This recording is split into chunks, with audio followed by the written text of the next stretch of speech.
Мам, кешіріңізші. Не болды? Рюкзагымды өзім жыртып тастадым. Просто балалардың рюкзактары күшті, менікі ғана ескі, беспонтовый. Сол жыртқанын жаңасын алып бересіз ғой деп ойлағаным ғой.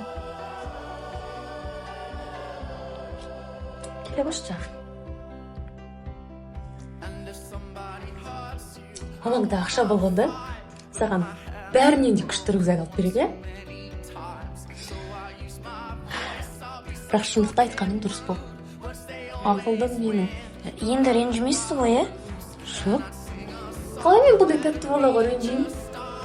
Айтпақшы, апай айтты, ата-аналарына айтыңдар, перделер мен терезелерге ақша жинаймыз деп айтты. Қаншадан жинаймыз дейді? Білмеймін, өз звондаймын деді.